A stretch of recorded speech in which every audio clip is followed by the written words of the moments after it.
どうも、ワンピースの謎解く仮面 YouTuber、ゆえてなんばのゆでろんです。ありがとうございます。いいね。チャンネル登録してね。今回は週刊少年ジャンプ2022年21、22合併号ワンピース最新話1047話都の空を考察していきます。この1047話は生と死の回です。一緒に考えていきましょう。よろしくお願いします。まだ読んでいない人やコミックカーの人は多いネタバレを含む内容です。さらに最新話の考察の場合は怒涛の語呂合わせ考察が続きますから、苦手な人は今すぐ動画をストップしてください。よろしいでしょうか。行きましょう。1047話のスタートは桃之助にホムラグモを出せと迫るヤマト。しかし桃之助は無理でござると言いますが、ここで桃之助は20年前の燃えるおでん城を思い出します。これが1047話の話数の語呂合わせ一つ目、火の七。火の七でしょう。7は中国語で地なので地です。七とは辞書によると死に場所、危険な場所です。桃之助の母、光月時は燃えるおでん城で亡くなりました。光月時は20年後、光月家を復興させるために桃之助を未来へ飛ばそうとしますが、桃之助は無理でござると抵抗しています。桃之助はまだ8歳ですから、母と別れて20年後の未来へ行けというのは過酷な話です。そんな桃之助に金右衛門はおでんの仇を未来で討ちたいと泣きながら説得します。光月時の覚悟を受けて武士としての死に場所を与えてくれと。この1047話はおそらく47話に繋がるでしょう。47話でゼフはグランドラインから逃げてきたクリークたちを落ち武者だと言っていましたから、20年前から逃げてきた桃之助や金右衛門はまさに落ち武者でしょう。とにかく桃之助は金右衛門の涙の訴えに未来へ行くことを決意しました。光月時はその後ご存知のように光月家が全員滅亡したと印象づけるために、そして日和が逃げる時間を稼ぐために燃えるおでん城七で自分の命を使って時間を稼ぎましたから、ここで桃之助が鬼ヶ島落下を諦めてしまったら、確かに母光月時に合わせる顔がありません。桃之助は鬼ヶ島落下を防ぐためにやはり全力を尽くします。これが1047話の話数の語呂合わせ2つ目、0を倍につけて落とすな。落とすなでしょう。こちらは2週間前に語呂合わせも内容も的中できました。鬼ヶ島を落とすな桃之助。場面は変わってルフィ VS カイドウ。前回手に掴んだ雷をゴムゴムの雷として投げつけるルフィ。それはまさに我は雷。そしてそれはサンダー。つまりサンダー。故に太陽だ。太陽の神2回イコールライジングサン。しかしこれはあっさりとカイドウに避けられてしまい、逆に反撃され吹っ飛ばされるルフィ。吹っ飛ばされたルフィは再び雷を掴むとポールダンスのように雷を軸にぐるぐる回ってカイドウの元へ戻りますが、これも反撃されてしまいます。このあたりが1047の話数の語呂合わせ3つ目、手品でしょうか。手品とは辞書によると巧みな手さばきで人の目をくらまし不思議なことをしてみせる芸で、その昔は奇術や幻術、イカサマとも言われています。この1047話では奇術のようなルフィのデタラメな能力をカイドウは全否定しています。能力が世界を制することはない。世の中うまくできている。ロジャーが能力者じゃなかったように。と、ルフィの神の能力を全否定して、さらに新事実も教えてくれました。確かに神の能力を覚醒させたルフィは現在完全に調子に乗っています。そしてロジャーは悪魔の実の能力者ではないと。0話でロジャーは天候を操っているかのような描写があったことから、過去にロジャーは風の能力者ではないかと考え、その能力はドラゴンに受け継がれているとも考えましたが、この考察は外れだったようです。そしてカイドウは覇気だけが全てを凌駕すると言います。確かにロジャーは能力者ではないルフィの祖父、げんこつのガープと共に38年前のゴッドバレーでジーベック、白ひげ、カイドウ、ビッグマム、金獅子の士気が所属する世界最強のロックス相手に覇気だけで勝利しています。神レベルのチート能力だろうとも覇気が上回れば勝てる。それがワンピースバトルの基本ということでしょうか。しかし一方でビッグマムはローとキッドの能力の覚醒に敗北しています。これはどちらが正解なのかわかりませんが、少なくともカイドウはそう思っているようです。なぜなら世界を滅ぼす力と言われた白ひげの能力、グラグラやビッグマムの能力、ソルソルも神レベルのチート能力でしたが、それでもロジャーとガープには勝てなかった。それを当時ルーキーだったカイドウは目の前で見たからでしょう。だから太陽の神ニカというふざけたチート能力があっても世界を制することはできない。覇気こそが世界を制する。覇気が全てを凌駕するんだとカイドウは言っているのでしょう。それならば覇気とは何でしょうか。辞書によれば覇気とは物事に積極的に取り組む意気込み、人の上に立とうとする強い意志、野望です。覚醒したルフィはバリバリと覇王色の覇気を放っていますが、意気込みや野望はまだそこまで感じられません。ニカ・ルフィは笑ってばかりいます。笑いの力は偉大ですが、ここぞという時はやはり覇気や意気込み、強い意志を示さなければ偉業は成し遂げられないでしょう。それは我々の現実の世界でも同じです。つまりルフィがカイドウを倒す時は強い意志、野望、人の夢、覇王色の覇気を示す時でしょうか。この話は動画の後半でも考えましょう。覇気、野望こそが全てを凌駕するというカイドウは大技大異徳雷鳴八卦でルフィを殴ります。大異徳とは大異徳明王が元ネタでしょう。カイドウが出した金棒技はここまで五大明王の名前の技を放ってきています。ゴーザンゼ明王のゴーザンゼラグナラク、金剛夜叉明王の金剛カブラ、グンダリ明王のグンダリ流星群、大異徳明王の大異徳雷鳴八卦です。すると最後のカイドウの技名は残っている五大明王、不動明王の名前を冠した不動蓬莱八卦などが思いつきますが、一方でワノ国ではカイドウとルフィはどちらも明王と呼ばれており、1年前のこちらの動画ではルフィのギアフィフスこそが不動明王になると考えました。なぜなら不動明王とは太陽神である大日如来の化身と言われているからです。さらに金右衛門が配った秘密の判じ絵が不動明王になったルフィっぽい顔だったからです。しかしおそらく普通に考えればカイドウの最後の技が不動明王ですが、ルフィがここから怒りを見せて不動明王化する可能性も若干あるでしょう。ルフィはまだ明王につながる描写がありません。それどころか太陽の神につながる描写が一切ありません。今後ルフィは炎を放ち明王や太陽の神に見える描写があると考えていますが、どうなんでしょうか。ただ単に人を笑わせ人の希望となり得るから比喩的に太陽なのか。とにかく大異徳雷鳴八卦でやられたルフィは大きな単コブを作りますが、すぐさま反撃に転じます。カイドウの体を再びゴム化して掴んで雷雲の中に入って宙に浮いてとどまります。願いが叶うゴムの木の幻獣空想というチート能力ならルフィはもはや宙にも浮けるようです。しかしルフィはカイドウを手で掴んでいますから、熱い雷雲の中でも居場所がバレています。その場所へカイドウは竜巻開封を放ちます。この辺りが1047話の話数の語呂合わせ4つ目、天神地義。天神地義でしょうか。天神地義とは日本神話の天つかみから国つかみまで全ての神のことを指し、ここでは雷さえも手でつかめる天つかみルフィとワノ国を支配して明王とも呼ばれる国つかみカイドウの戦いを表していそうです。つまり国つかみをつかむ天つかみです。そして雷雲の中にいるルフィへ竜巻開封を放ったカイドウは、弱点の斬撃は変わってねえよなと言い、ルフィはカイドウの斬撃に切り刻まれますが、お菊のように腕が切断されるわけではなく、ルフィは切られても血を流しただけです。僕はルフィの正体はゴムの天然樹脂だと考えており、ルフィは斬撃が弱点だと言いつつも、過去のジャンゴとの戦闘シーンを見る限り斬撃で切られて血は流すものの、ルフィは致命傷を負わないと考えています。場面は変わって花の都の火祭り終盤、亡き人への思いを書いた空船に火をつけて人々が夜空へ飛ばしています。ここで都の人々はようそろうと叫んで空船を飛ばしています。ようそろうとは日本語でよろしく候がなまったもので、その意味は船が指示した目標地点へまっすぐ進んでいけという意味ですから、亡き人への思いがまっすぐに届けという意味です。ちなみにようそろうの語呂合わせはようそろう436話です。436話では太陽、そして百獣の王と呼ばれたサニー号が完成しています。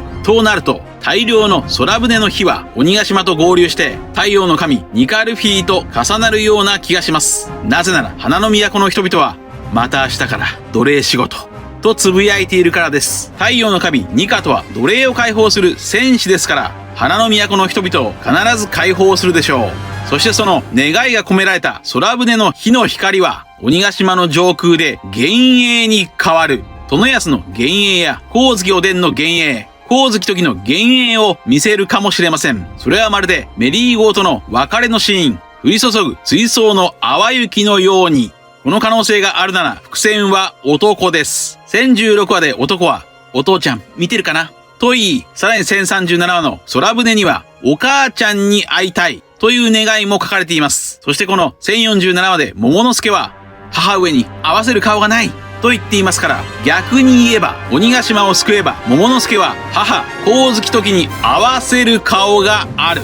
つまり桃之助は母、光月時の幻影と再会する。ルフィがもしも願いが叶うゴムの木の幻獣なら、その空想の力で死んだ人々の幻影、願いを生み出しても不思議ではありません。さらに1037話の空船には、お水をたくさんという願いも書かれていました。このお水をたくさんという願いは、すでにある意味で叶っています。それは1046話で雷蔵がたくさんの水を出して火災で死ぬ寸前だった侍たちが助かっているからです。場面は変わって都の空、カイドウのボロブレスに焼かれるルフィ。さらに場面は変わってドクロドーム内。ここで兵五郎はルフィがカイドウを倒せば鬼ヶ島が落下して全員死ぬ。逆にルフィが負ければ侍たちは生き残れる。どっちがいいと侍たちに死に場所を問いかけます。これが1047話の話数の語呂合わせ5つ目。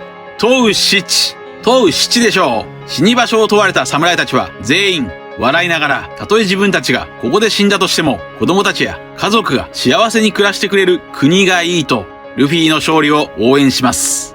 これが1047話の話数の語呂合わせ6つ目。動じない。動じないでしょう。こちらは2週間前、語呂合わせのみ予想できました。さらにこれは1047話の話数の語呂合わせではなく、47品の話数のイメージ。死なばもろともでしょう。死なばもろともとは死ぬ時は一緒だという意味です。これは1047話で語られている光月家や侍たちにもつながります。しかし一方でウソップは死んでたまるか、何が何でも生きるんだと泥臭く生きることを選択しています。生と死が交錯する1047話の死生観。それは生と死に正解なんてないのかもしれません。生を望むこと、死を覚悟すること、どちらにも意味があるでしょう。場面は変わって宝物殿。なんと、光月よりが、オロチに刺した回廊石の釘が不運にも外れてしまったようです。死を覚悟したオロチは、目の前の光月よりを死なばもろとも、道連れにして死ぬと言います。これが1047の話数の語呂合わせ7つ目。貪心地。貪心地でしょう。貪心地とは仏教用語で人間が持つ3つの心の毒のことです。貪とは自分の好み、欲望のままに望む心。心とは自分の嫌いなものを憎み、怒り、恨む心。知とは無知で愚かな行動、自己の利益しか考えない心。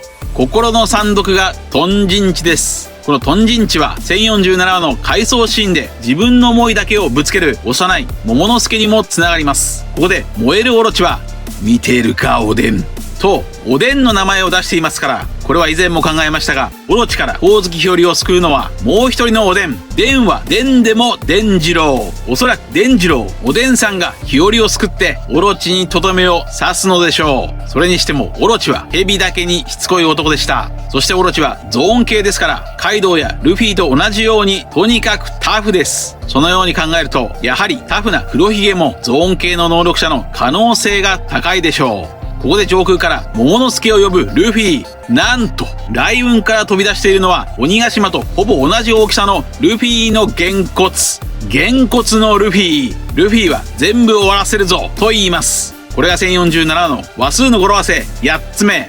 人を死な。人を死なでしょう。ルフィの最後のとどめの人押し。その大きさはヤマト曰く鬼ヶ島を打ち抜く勢い。それはまるでゴッドエネルの雷号。エネルは雷号で空島を打ち抜こうとしていました。さらに空島ではルフィの手には黄金の玉がくっついていましたから、こことも繋がっているでしょう。そしてルフィは桃之助に鬼ヶ島をどけろと指示します。桃之助が鬼ヶ島を引っ張ってどかさなければ、せっかく火事から生き延びた鬼ヶ島の仲間たちが全員ルフィの攻撃によって死ぬ。桃之助にかつてないプレッシャーがかかりました。ルフィは桃之助を信じてると言いますが、桃之助はよせルフィと言ってるので、これも1047話の語呂合わせ。落とすな。巨大なげんこつを落とすな。ルフィの行動は欲望のままに望む心、怒りのままに突き進む心、自己の利益しか考えていない心、まるで貪心地。仲間の命をかけて一か八かの行動に出る愚かなルフィ。いや、そうではないでしょう。ルフィはおそらく全てを分かっている。ワノ国の全てを背負っています。ここで自分がカイドウを倒さなければ、ワノ国の人々は死ぬまで奴隷。男も女も子供も関係ない。全員が未来永劫奴隷になる。そのためにここで確実にカイドウを倒さなければならない。しかしギアフィフスは限界を迎えている。ならば侍たちの命全員分をかけてでも倒す。その死を恐れぬ信念や覚悟が侍たちにはあるとルフィは分かっている。それと同時に桃之助ならやってくれると信じている。これが1047話の話数の語呂合わせ9つ目。鉄品でしょう。ルフィはカイドウを倒すことに徹する。桃之助は鬼ヶ島を引っ張ることに徹する。鉄品。こちらは2週間前の語呂合わせ予想で内容も的中できました。そしておそらくこの1047話の隠し語呂合わせは問うスナッチでしょう。スナッチとはワノ国に伝わる度胸を示す掛け声で、スナッチの意味は名前を捨てろ、知恵を捨てろ、頭を空にして飛び込むのみ。それがスナッチ。しかし光月家を継ぐ桃之助には名前を捨てて欲しくない。そう思ったお菊は桃之助にスナッチを禁止しましたが、ここはもうやるしかないでしょう。桃之助はスナッチで鬼ヶ島をどけるしかない。しかし一方で1048話は148話に繋がるとも考えます。148話ではドクロの旗をルフィが守っていますが、ここでルフィはドクロとは信念の象徴だと言っていました。そして小田先生は SBS でルフィは相手を殺さない代わりに相手の信念を追っていると過去に言っていました。となるとカイドウの信念の象徴はドクロドームかもしれません。そのドクロドームをルフィのげんこつが壊すとも考えられます。ルフィのげんこつは覇王色の覇気をまとっていますから、桃之助が鬼ヶ島をどかして物理的にげんこつが触れなくても鬼ヶ島のドクロドームは壊れるのかもしれません。触れてね。そのように考えるとルフィが言うようにこれがほぼ最後の攻撃になるのでしょうか。ここまでカイドウを倒す方法はサンジとの表裏一体から炎プラス雷の嵐の攻撃を繰り出すと考えてきましたが、今のところそんな気配は一切ありません。さらにこちらで考えた獣人化も出す気配がありません。現在はどうやらゴッドエネルとの表裏一体を中心に描かれているようです。エネルの雷轟のような巨大なげんこつがルフィの最後の攻撃なのでしょうか。しかしルフィはこれまでロブルッチ戦やドフラミンゴ戦でこれで最後だと言いつつ、その攻撃では倒せずに次の攻撃で倒していましたから、まだまだわかりません。もしもまだルフィの攻撃があるとして、それは炎プラス雷攻撃でもなく獣人化でもないなら、それは覇王色の覇気の攻撃かもしれません。雷さえもつかめるルフィなら、自分が出している黒い稲妻覇王色の覇気さえも掴んで攻撃できる可能性です。それならカイドウが言う覇気が全てを凌駕するというセリフとも合致しますし、新しい覇王としてカイドウを超える演出にもなりますが、ここら辺の予想は難しいです。本編の考察は以上です。続いてはいつものように次号1048話の展開を話数の語呂合わせから読み解いていきましょう。1048話の話数の語呂合わせ予想1つ目はどうしよう。どうしようというのはどうでしょうか。8は8日のようです。ルフィの突然のプレッシャーに桃之助が困惑するでしょう。1048話の話数の語呂合わせ予想2つ目は天赦。天赦というのはどうでしょうか。天赦とは神が天に昇り万物の全ての罪が許される最高の日を表す言葉です。つまり1048話でズニーシャの罪は許されるということは、ここで考えたいのはルフィ VS カイドウの構図です。ルフィとカイドウの上下の構図は魚人島の最後のシーンにもつながりそうです。それはこちらの動画で考えた魚人島ワノ国先取り説。魚人島では落下するノアの箱舟を止めるために上からルフィが攻撃して下から白星が静止しました。そしてワノ国では落下する鬼ヶ島を上からルフィが攻撃して下から桃之助が鬼ヶ島をどかすという流れです。魚人島では白星がルフィを止めた後、海王類が突然現れてノアの箱舟の落下を防いでいます。となると落下する鬼ヶ島を桃之助はスナッチで体当たりをしてでも必死でどかすでしょう。その桃之助の意気込み、覇気に呼応して、もしかすると、ズニーシャが海王類のように助立ちに現れるかもしれません。これは、1048話と148話のつながりからもわかるかもしれません。148話では、ウソップがドルトンを助立ちしています。ウソップはこちらの動画で、長い花つながりからズニーシャのヒントキャラだと考えました。さらに、148話では、ドラム王国を救いたいという一人ぼっちで戦うチョッパーのもとに、仲間ならいるさとルフィが助立ちしています。これらのことからズニーシャが助立ちしに来るかもしれません。それではどのように少し離れたズニーシャが助立ちするのか。それはもしかすると以前の動画で考えたようにズニーシャは空を飛ぶかもしれません。1048話の話数の語呂合わせ予想3つ目はやや強引ですが愛やしばらく。愛やしばらくというのはどうでしょうか。助立ちといえば歌舞伎の演目しばらくです。歌舞伎のしばらくは処刑寸前の人物を仲間がしばらくの一声で助立ちをする話です。その歌舞伎役者の姿はまさに雷蔵です。雷蔵イコール象、ズニーシャ。雷蔵は大量の水をズニーシャの代わりに放っていましたから、逆にズニーシャは雷蔵に似ている歌舞伎役者のように助立ちに現れる。そんな可能性です。そしてしばらくは310話の扉絵で描かれていました。1048話の話数の語呂合わせ予想4つ目は従者。従者というのはどうでしょうか。従者とは付き従うものですから、これもズニーシャのイメージと合います。つまり1048話はズニーシャの回かもしれません。1048話の話数の語呂合わせ予想5つ目は土砂。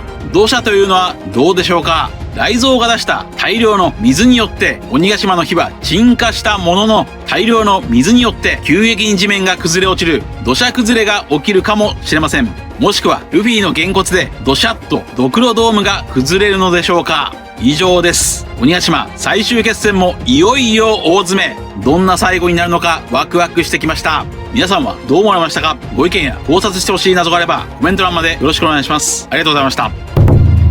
チャンネル登録やコメントよろしくお願いします。